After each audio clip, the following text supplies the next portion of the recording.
Okay, because it is 12:30, I think we'll get started. So I'm hoping that everybody can hear me okay. If not, please put things in the chat if you cannot hear me. I will do a couple of housekeeping things before we get started and introduce the presenter. So the presentation's about 45 minutes. We'll give about 10-15 minutes for questions and answers at the end. There is a Q&A feature, so please try to put your questions in there. If the Q&A feature is not working, just put it in the chat. My name is Chelsea DeGroot. I am the moderator for this session, and I'm also the program manager for the Lethbridge Drug Treatment Court. So on behalf of the Association for Justice and Treatment Professionals, I would like to welcome you all to the session presented by Jessika Falade on informative and collaborative teams.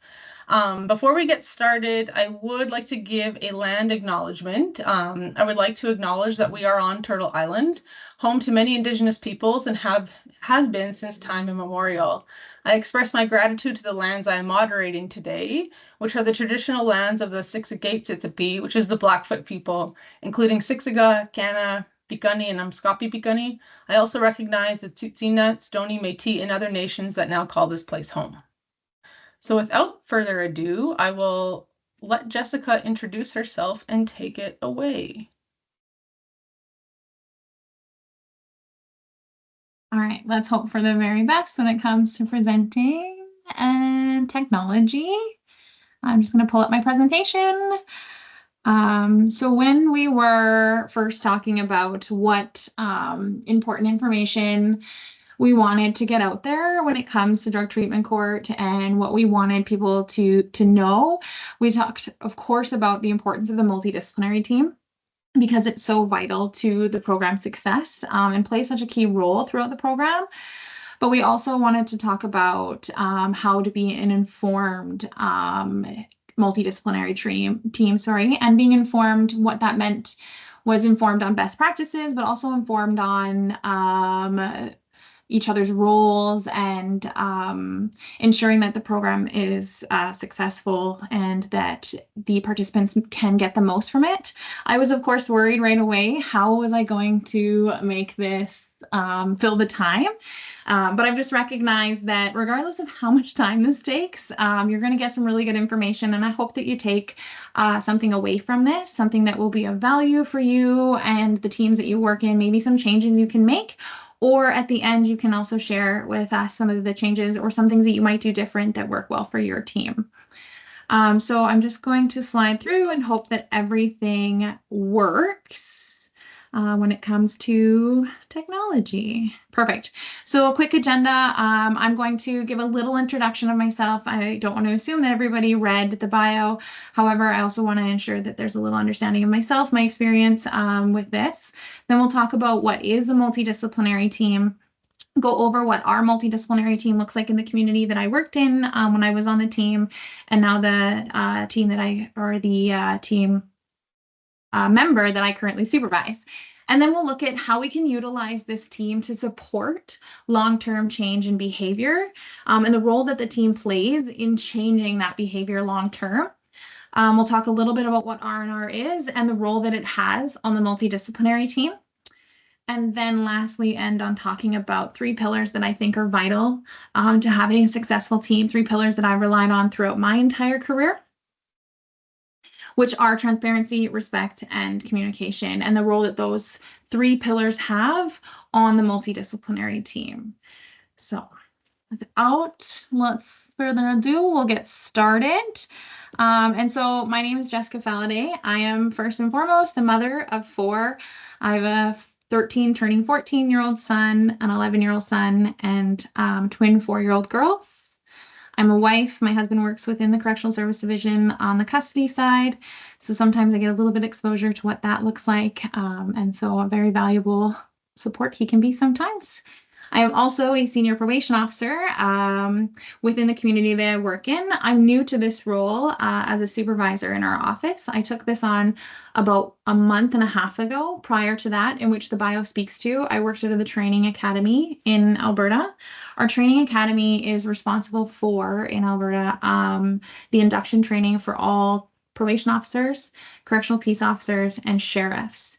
And so my role at the training academy was a curriculum designer, and I was in that role for about 10 months in a seconded position where I was working on revamping the induction training for probation officers in Alberta. And that was realigning our current training with what we know is best practice, and changing things to meet what we have changes we've made in the field, and ensure that the probation officers starting were getting the very best training, most up to date, most relevant, most accurate of what we now know is best practice in the field. And then I'm also, because obviously I don't have enough on my plate between the kids and the jobs, I like to take on a little bit more. I'm a sessional instructor at the college in the community I am in, both in person and online, and a sessional instructor for a college out of Calgary online, teaching within the justice programs at each of those colleges. I thoroughly enjoy being a sessional instructor. There's something about sharing my knowledge, my understanding, and my education in this field, and the passion that I have in this field and for the work that we do, and how important it is with new and upcoming individuals who are going to work in the criminal justice sector. It's a really rewarding opportunity and reminds me often of why I got into this field and the potential that we have in this field to really have a huge impact on that long-term community safety. So that's a little bit about me. I do wish I could go through and learn a little bit about everybody else, because it's always nice, but obviously there's no time for that. And if I wasted all the time on introductions, there's no way they'd ask me to ever come back and present. So we'll carry on talking about what is a multidisciplinary team. What role does this have within DTC? So a multidisciplinary team, as we've come to learn and understand, is a team that's comprised of various roles from partner agencies within the community that you're working with. This can look very different depending on the client that you're supporting. So for example, my first exposure to multidisciplinary team was early on in my career working with youth who offended. It's so easy to build a team of people who want to come to the table when you're working with youth. They want to play a part in that changing the behavior, and they want to support that behavior change as well as that kiddo who's in trouble. This obviously shifts a bit when you start to work with adults. So although the community's desire shifts to support that client's change, the value of that team approach to changing that behavior does not change. I always said when I was working within DTC that if I had the same wraparound team support available for my entire caseload as I did for those who were in DTC, that wraparound team collaboration, we would see such a significant impact on the recidivism rates in our communities, because that multidisciplinary team and that support can have such an impact on the success of our clients and changing their behavior long term. But obviously, for the purpose of today and our discussion during this presentation, I'm going to talk about a multidisciplinary team within drug treatment court. And so, that was clearly what I not wanted to do. So we're talking about a multidisciplinary team within drug treatment court. So I first, of course, want to acknowledge that my experience with this team is limited to the community of Lethbridge in which I worked in. And like I said at the beginning, I'm absolutely happy to hear about your team, how it is different, how you've built a strong team, navigated maybe barriers at the end of the presentation, because this is, I think, some of the value where we can really benefit from the broad audience that we have within this conference and learning and sharing with each other. So as we talked about, or as I've mentioned, a multidisciplinary team is comprised of various professionals from partner agencies within the communities. Each of the members of the multidisciplinary team come with different experiences, different perspectives, and a different role.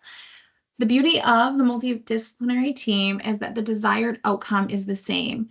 And I think that's one of the most vital pieces when it comes to the success of a team, that the desired outcome has to be the same. We have to all be working towards the same goal in order to have that cohesive team. In order to be informed and all other things, there's different parts that play a part, but to reach that end, first start as a cohesive team, we have to be working towards the same goal.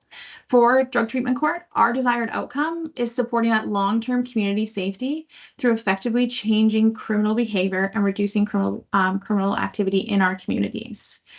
We've seen a lot of success with that within the drug treatment courts that we have, but I think we could see a lot more, and I hope that we start to see a lot more participants in success throughout. I think there's so much potential with this.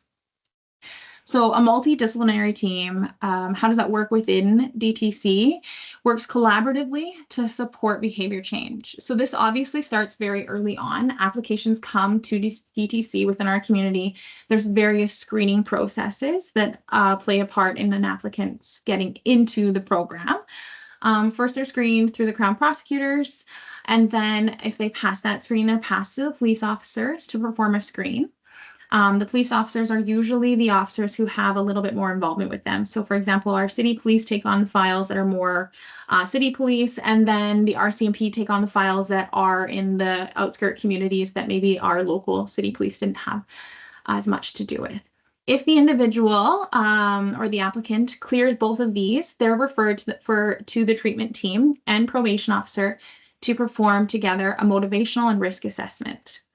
Once all screening processes have been completed, all the information that has been gathered is brought to the treatment team, the multidisciplinary treatment team, and the applicant is discussed. And this is where the team decides if the applicant is suitable for the program or not together.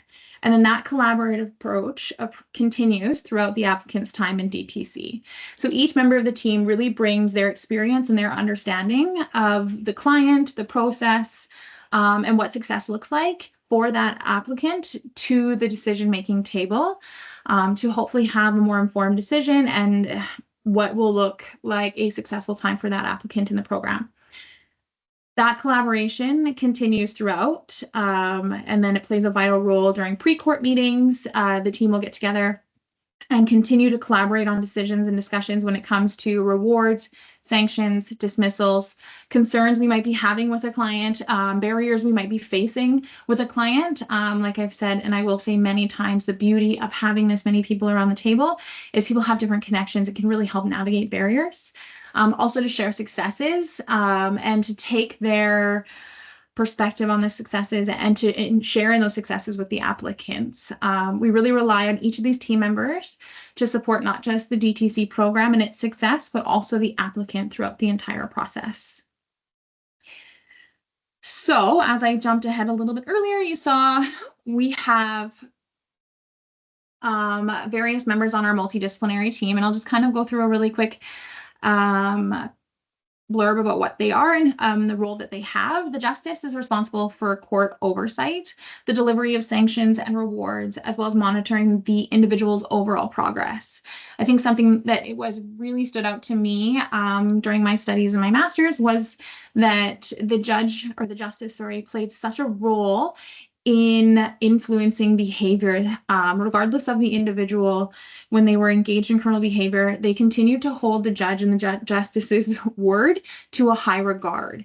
And so the fact that we have a justice that consistently stays present throughout the court really speaks to how we're aligning with research and what is best practice, because the justice does hold such high regard, and the clients often are more inclined to want to engage and want to follow direction when it comes from the justice. That's obviously why for us, one of the sanctions is a verbal warning, because our clients are often more like, yep, okay, I got you, following suit. Then we have Crown prosecutors, federal and provincial, who are responsible for the delivery of sanctions and communication between the treatment team and the justice. The Crowns are responsible for all legal components of DTC. I think it's important to recognize the expertise that the Crown have and their understanding of the legal side of things and sentencing and what are the do's and the don'ts, because that, again, beauty of this team is that's not all of our expertise. Duty counsel is who becomes our client's assigned representation, legal representation. So there's a duty counsel within our community that's assigned to work in DTC and goes on record as counsel for the participants to provide legal advice as necessary. So anytime our participants have questions about their legal rights or anything that might be going on, we often direct them to duty counsel so that they can continue to be informed, because that's their right, but also really important that they're an informed participant in this program. We also have police, as I mentioned, city and RCMP representation. So we're responsible for monitoring criminal behavior, curfew checks, and engage in the decision-making process early on.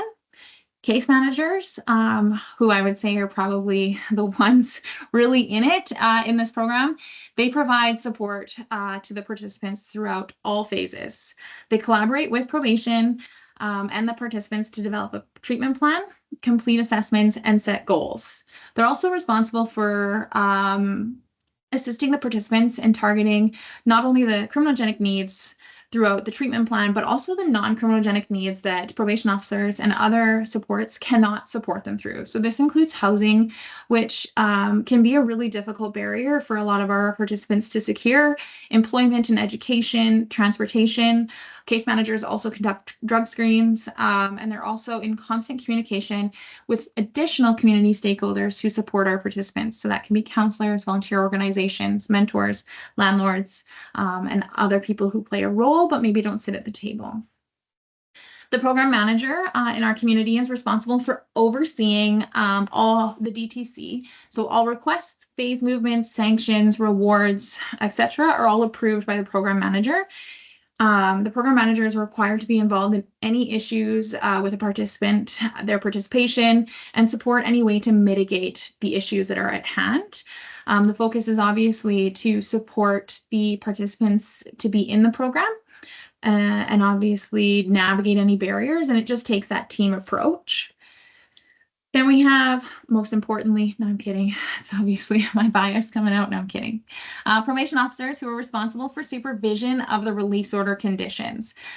We are ensuring participants are compliant with the release order conditions, ensuring we're making the appropriate referrals for the to ensure that there's compliance with those conditions. For us, we have surveillance units that we use that support that. And then the probation officer also works very closely with the case manager to establish the treatment, establish a treatment plan, set goals, and review assessments. While also supporting the case manager with those, we also adhere to our own risk assessments and case plans. We set goals and follow our effective case management model and use the practices within community supervision that we rely on. So we treat all of our drug treatment clients just as sentenced clients that we work with, and we engage in setting goals, working through CBT, and anything else that we do with all our other clients. And then we also have a mentor who is a part of the multidisciplinary team. And so all participants are assigned a mentor, and they meet as directed with that mentor.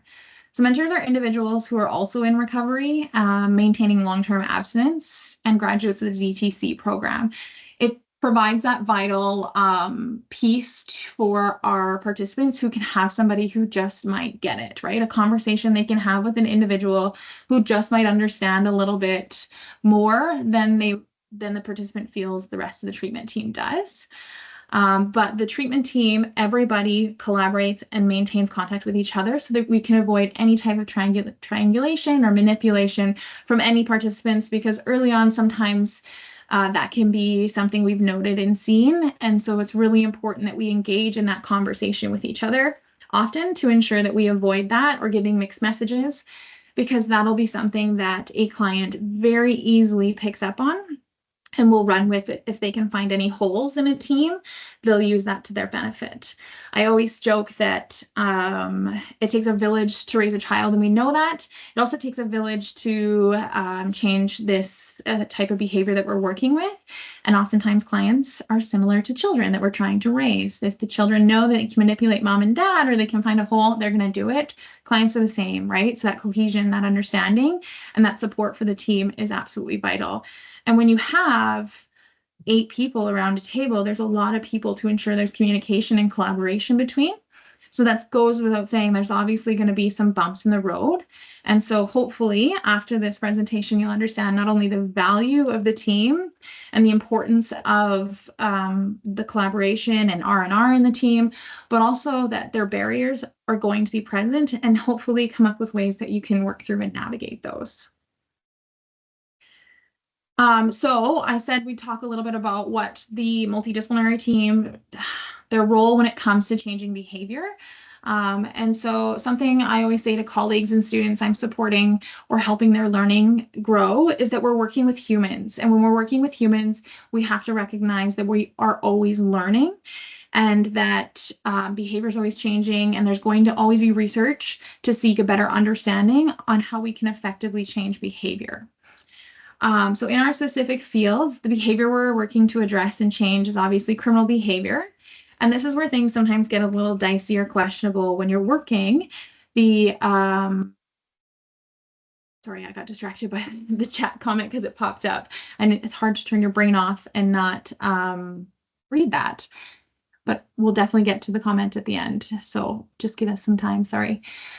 So yes, we're addressing and working towards changing criminal behavior. And this is where things get a little bit dicey because we're working to support those who we were all likely raised, as well as the community was likely raised, that we don't really support the behavior, or we may struggle and come up with our own biases. So it's vital to check those personal biases when you're working with this population and when you're working a part of a team. So thankfully, there are people who are truly out there and like committed to the research and understanding how we can best support those who are engaged in criminal behavior. Research has continued to show that collaboration between various agencies in the community is absolutely best practice. There's been studies that link a lack of access to services in our community to agencies individuals don't work with, they're not referring to. So we're maybe not supporting the identified needs properly because we're not referring to agencies we don't collaborate or work with. And then obviously when we limit the resources that we're using and that our clients have access to, we can see an increase in the likelihood of reoffending behavior because we're not properly targeting the need area that is present. So collaboration allows for some of the 4 things I have listed that are really important is the enhanced capacity to support. So for example, when probation is working alongside and targeting the same need areas as the treatment team, we are increasing our ability to properly support the clients changing their behavior. When you are also working alongside and targeting similar criminal behavior as the counseling agencies you referred to, or working in collaboration with counselors who are supporting our clients, we increase that capacity even more. We know alone that the probation officers, treatment team, and counselors likely cannot support or have the capacity to change that behavior unless they can engage long-term, which is not something that probation does. We have a time limit to the time that we spend with our clients. So really being able to partner up is vital to enhance that capacity to support. We can also be able to effectively utilize community resources. This can be done from an advanced understanding of one of our partners at the table that they might have of services that we have in the community, or it can be from relationships formed with other partner agencies in the community of those who are sitting around the table. People are people, and you engage with others in your community and you know a little bit more about resources. So when other people are around the table and we're talking about barriers or concerns, somebody might have more of an understanding and be like, this service could better meet that need, or this service might be a good thing to try, or I have a connection with so-and-so, and it really does support that referral process and hopefully the opportunity to then have earlier detection and intervention. So when we go to the table with our multidisciplinary team, we're like able to have various perspectives and understanding, look at maybe problem behavior that we're seeing in a client. So this can include when we're interviewing, you can see that early detection or intervention being key. When we're interviewing for the motivational assessment or risk assessment, there were various times that we were interviewing together, the treatment team and myself, and I would hear different things, ask for more clarification or dig a little deeper because my interviewing or my own training was a little bit different. And so we were able to really have a more informed motivational assessment to make a decision or bring to the table. It can also prove valuable when you're questioning, when you have questionable situations with our clients that arise during their time in drug treatment court. And you can bring that issue to the table because oftentimes when you're that one person who's present and dealing with a situation, you can miss something. You can sometimes honestly just simply overreact to a situation, or you can underreact to a situation. So having that multidisciplinary team approach allows for that effective earlier intervention and detection It allows for that early detection and then intervention of questionable, probable behavior. And as we know, with any behavior that we see, the earlier you intervene, the stronger and better results that you're going to have. And then collaboration also allows for improved outcomes. So I feel like it goes without saying, when you look at everything that's just been said, enhanced capacity to support, more people around that table supporting the client, improved access and earlier detection, that we're going to have and see more improved outcomes. We're going to see that long-term behavior change, and we're going to then in return reduce the criminal behavior in our communities.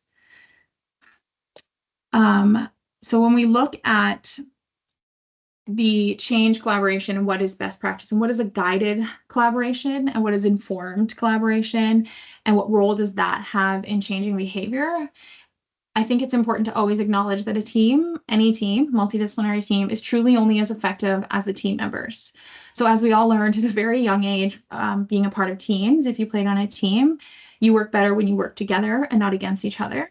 And so this is where I really rely on those three pillars that I mentioned earlier: transparency, respect, and communication on any teams that I'm a part of. And I know it might seem simple, and people are like, of course, those are important, but they can really be missed. And when those are missed, the impact is huge.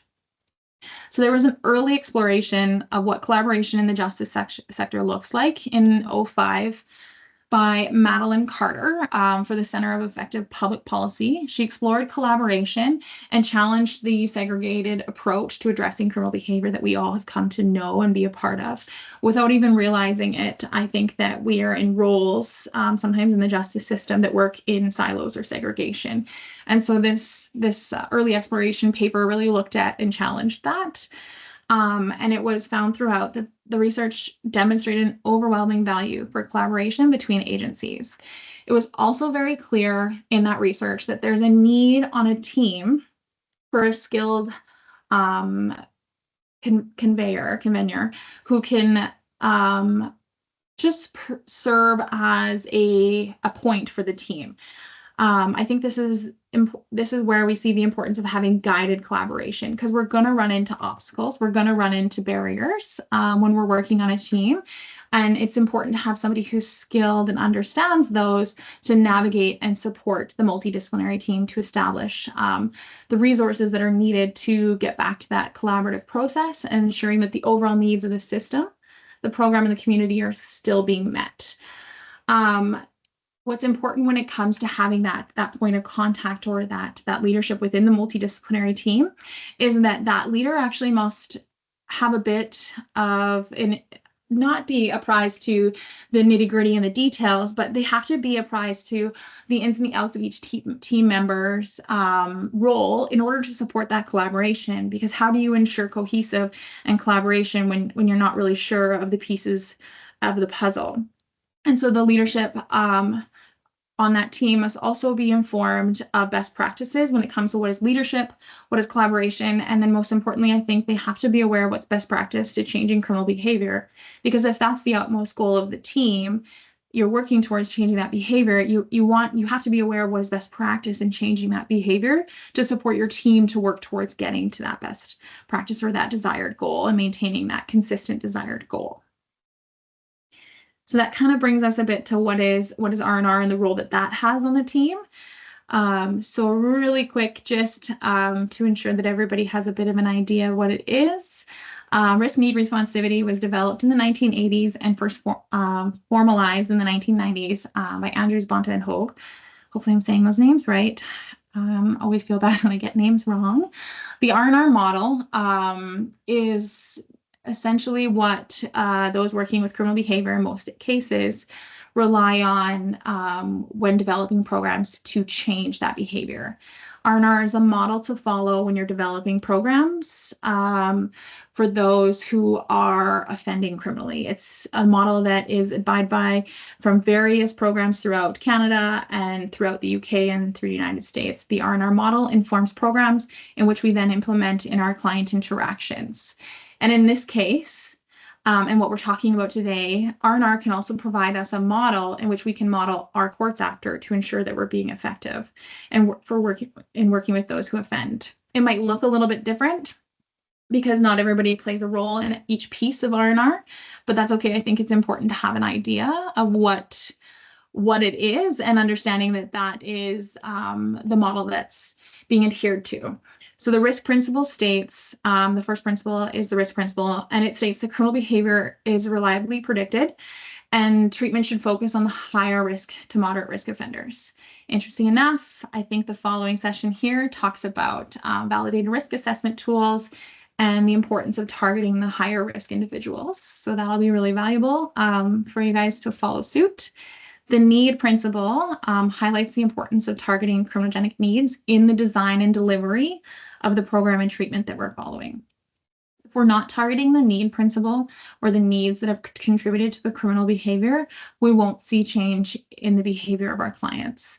And so it's really important that our interactions are effectively targeting those need areas. And then the responsivity principle describes how the treatment should be provided. We have a general and specific responsivity principles in which we adhere to. General relies on the research to inform our practices. So research has proven and continues to rely on or prove that CBT, cognitive behavioral therapy, is the most effective way to change criminal behavior. So the general responsivity principle tells us that we're using CBT with our clients, and that's when we're going to have the greatest impact on changing behavior long term. And then we have specific responsivity, which speaks to just the client. It's the individual client that we're working with.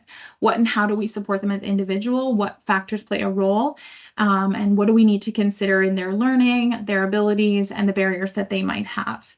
And so it's important that we take these principles and inform our practices from them. And so next slide talks about what does that look like? And maybe the barriers we might see in regards to that successful collaboration, and then how we can be really an R&R informed team and program. And so I recognize and I believe that collaboration is truly key to success, but it's just not as simple as collaborating and carrying on our merry way, because we recognize there's going to be issues. So when people believe in the concept of collaboration, sometimes it's their ability to engage in that multidisciplinary or that collaborative approach is still impacted. So the want and the desire to participate and be a part of it alone will not ensure that we have effective, informed, multidisciplinary teams. We have to commit to that learning. We have to commit to abiding by, transparency and respect and that collaboration and bringing everybody to the table, as well as ensuring that we are following best practices and our decisions are aligning with those R&R principles so that we can have the biggest bang for our buck, where we can really change the most behavior and keep our community safe. So I need some water, sorry. In order for a multidisciplinary team to be successful, there were 3 things that were really identified to play a role. And I found it really interesting that 2 of them really came down to personal characteristics of the professionals around the table. Having the right attitude and the right skills, and then having the right resources were key for this team to be successful. I think it's important that we can recognize that the right attitude and skills can really impact the dynamics of a team and can really throw things off or make things successful. And so we also have to recognize there's policy procedures which guide the partnering agencies and impact each agency's ability at the table.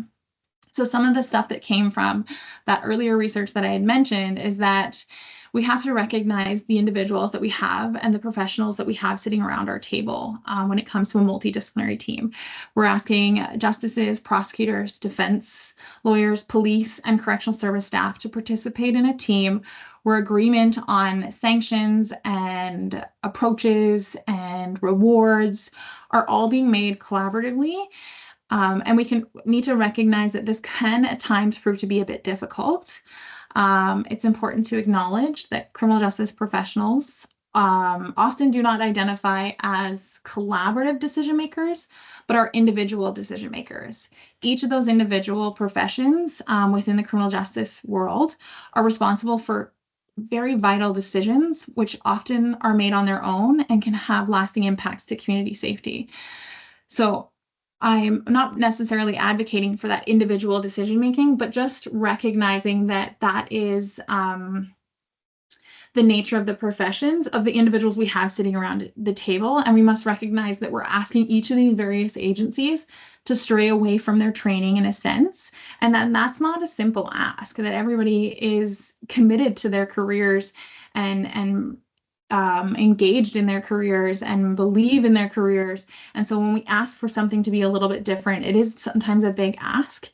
And so for some around the table, we have to acknowledge that there are other things that also can impact the cohesive team and some barriers that we might see.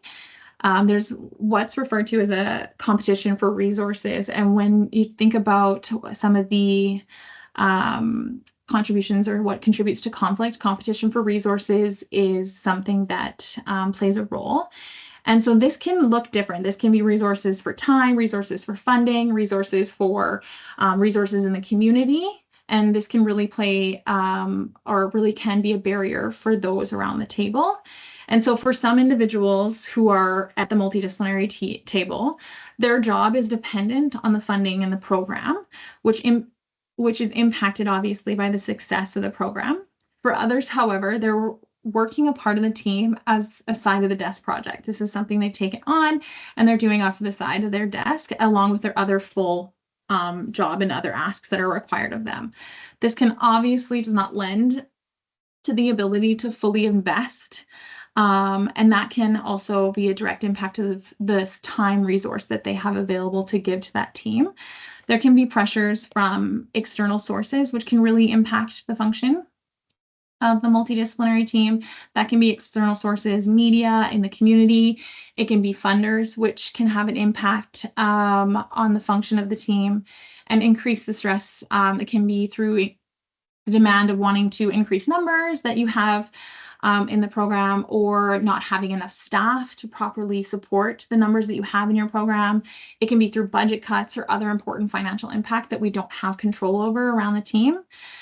Supervisors for the externals or for the other stakeholders, whether it be the Crown's defense, corrections, or police, can also impact those who are around the table. As I mentioned, it's not they're doing this along with their other duties, and so that can be something that weighs heavy or creates stress for those around the table. These are only a few of the barriers. I think barriers could be discussed at length, and there could be awesome ways to collaborate to come with solutions. I think it's important to acknowledge that although barriers are present and provide a little bit of it or make it difficult to have an informed multidisciplinary team, they don't make it impossible. And that's what's really important, I think. So these are obviously going to be bumps in the road, and is another reason it's really important to have that skilled, consistent leadership within the team that respects the roles and has a bit of an idea for those barriers that they might be facing. I think we recognize it's not a foreign concept to have that leadership within the team mentality. Teams in the community, for sports teams and other organizations have long been successful and reliant on leaders in various forms for various teams. We've come to know and understand that. Adopting this consistent, informed leadership practice will be really important for the success of any of the teams that we engage in. So how do we get there? What does that look like? So these are the 3 pillars that I talked about early on, and I mentioned a time before, that I really rely on when it comes to engaging in a team and having that team be successful. There's other characteristics, of course, that are very important to the team and to ensuring that there is that success.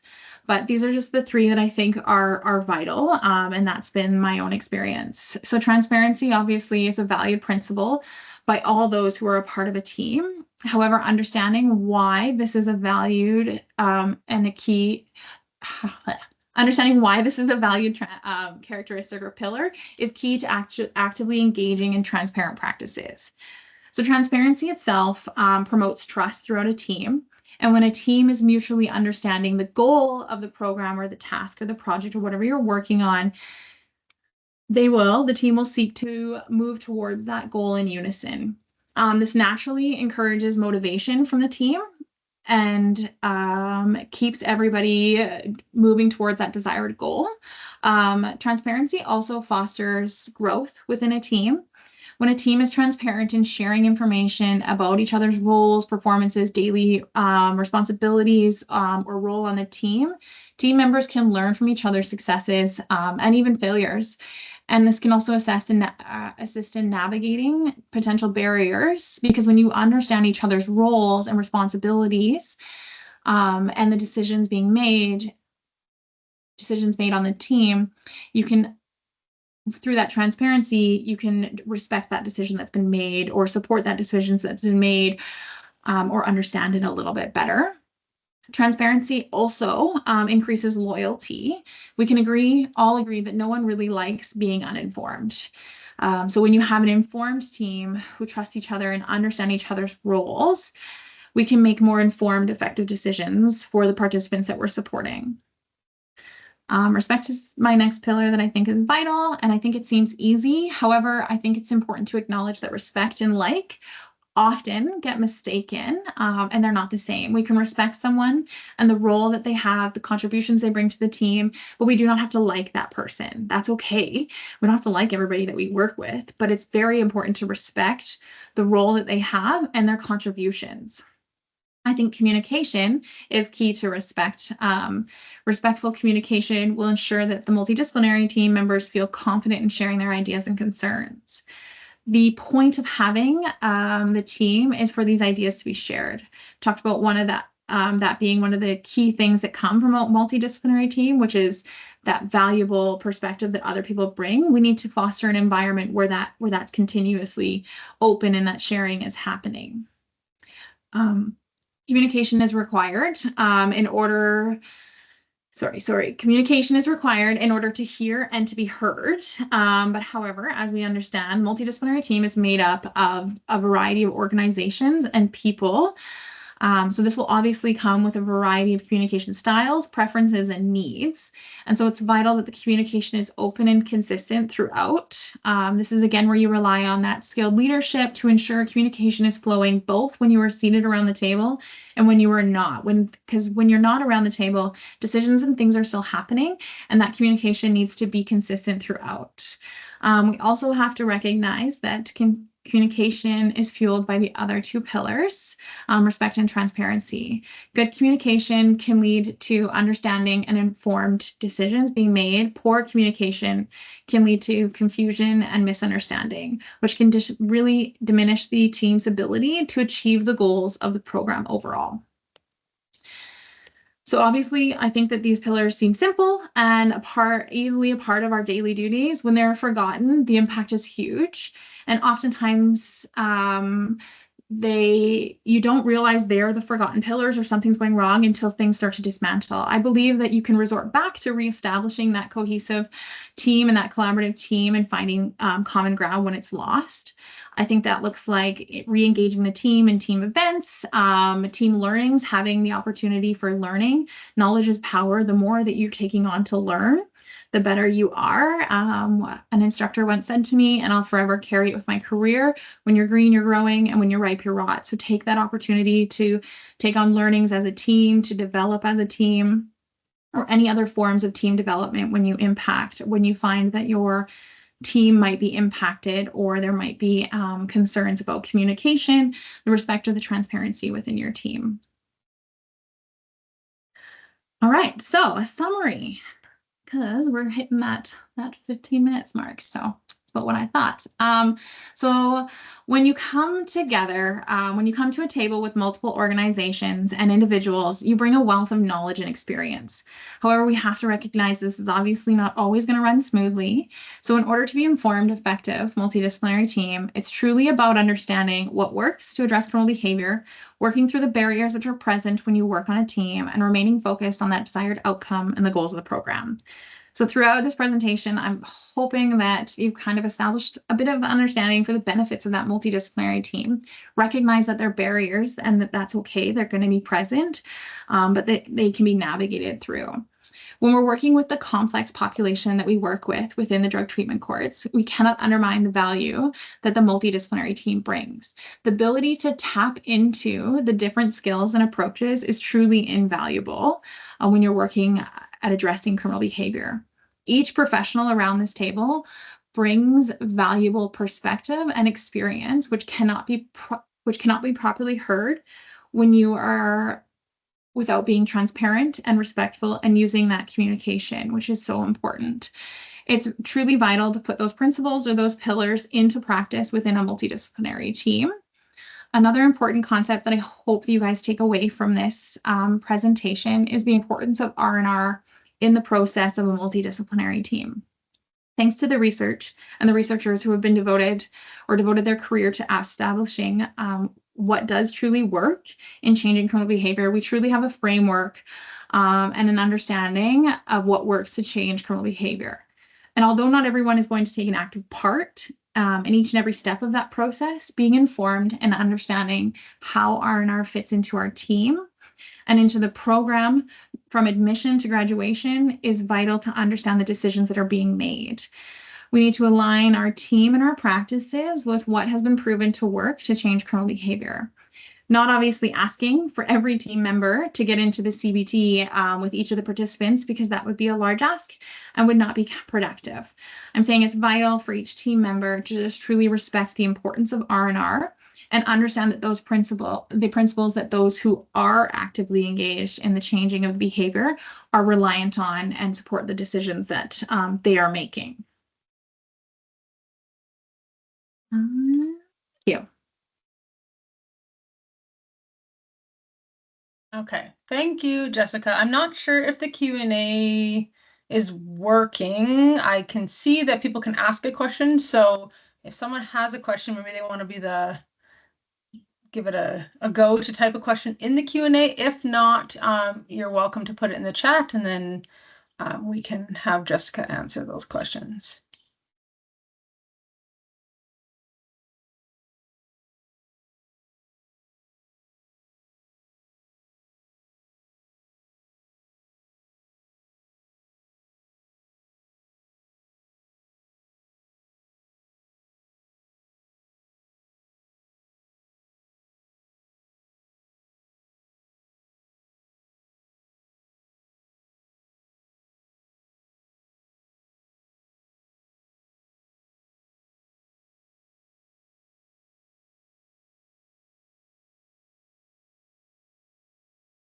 Nobody have any questions? Well, if you're still thinking, there is another session at 2 o'clock addressing high-risk, high-needs individuals by Dr. Sheila French. So hopefully some of you guys are able to attend that session as well. But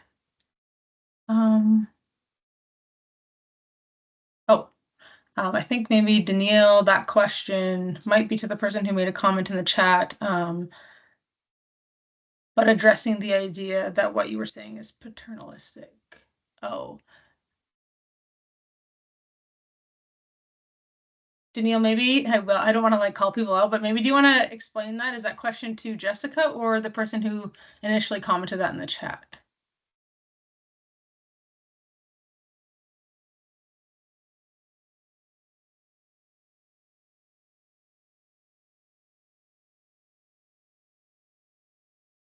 Yes. Oh, thank you. So I definitely forgot. And then once you click it, it's not read anymore. So I didn't see that. Well, you can always share your thoughts. I love to hear from people. I'm not necessarily, it's often an analogy that I use, not saying that the justice system is a parent, but the approach that you're taking when you're working or engaging with clients is really about that. Similar where you're saying that village is valuable. I'm saying that a village is valuable when we're working with our clients too. And then when humans are humans, children, adults, whatever it might be, they're going to find holes in systems, in teams, whether that team is a parent a parent team, or if that team that's the similarity. I don't necessarily personally view the justice system as a parent. It's just an analogy that I use, which people often learn and can resonate when something is connected to something they understand. Even when we're teaching rewards and sanctions, or not even rewards and sanctions, effective disapproval or effective reinforcement as probation officers. Through that training, we often talk about or make the link for the probation officers if they're parents. So I can appreciate your perspective on that, and I can see that I also don't view the justice system as a parent, and clients are not necessarily our children, but they were somebody's children. But that is definitely not the view, but just kind of a connection I was trying to make. I don't know, Danielle, if you wanted to add something. Danielle indicates that the DTC program is serving in a parent-like capacity for these participants, which is often necessary and appropriate. Not disagreeing with you. Yeah, I can see that perspective for sure.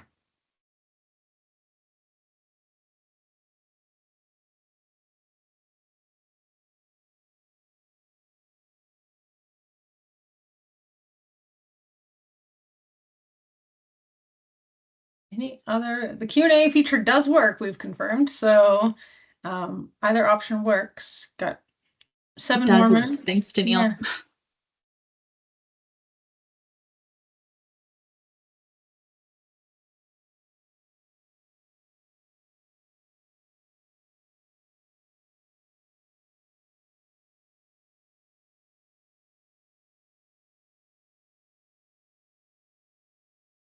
It is a comment. As long as it's recognized that our participants are not children, but adults who are entitled to some self-determination.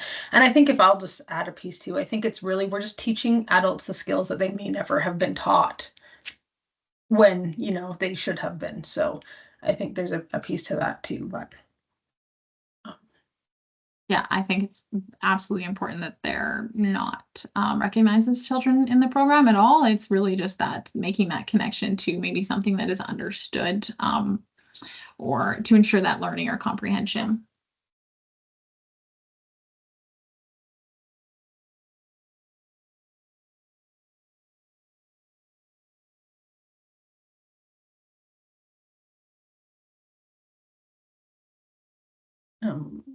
There's a clear developmental process that clients go through in drug court that is similar to child developmental stages. They are recreating themselves in a way and starting over.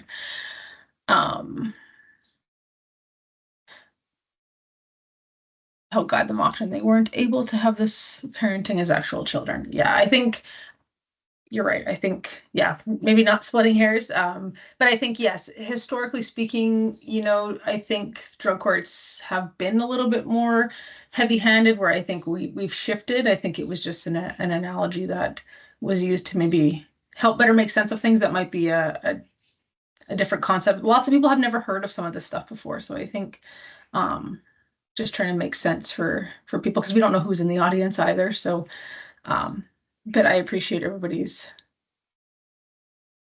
comments.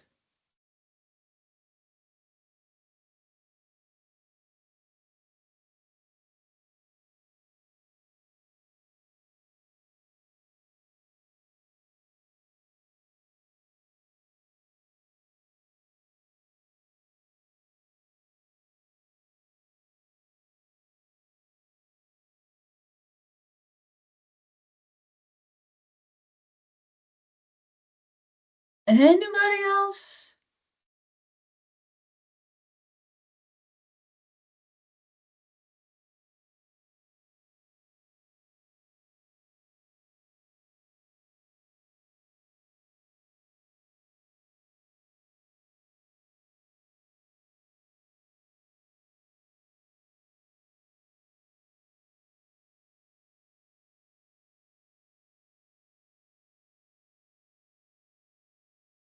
Well, we'll hang out here for a couple more minutes in case anybody has anything, but We can stick around till the 1:30. I can see people are slowly popping off.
Mm.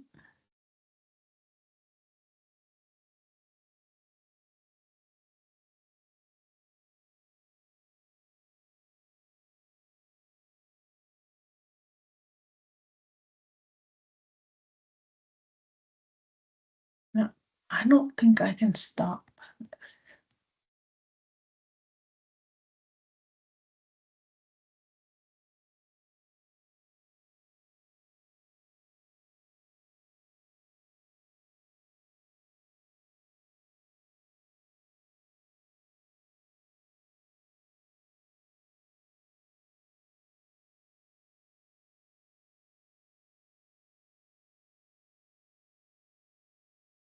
I only have the option of leaving, so I don't know if he's coming back to end it or.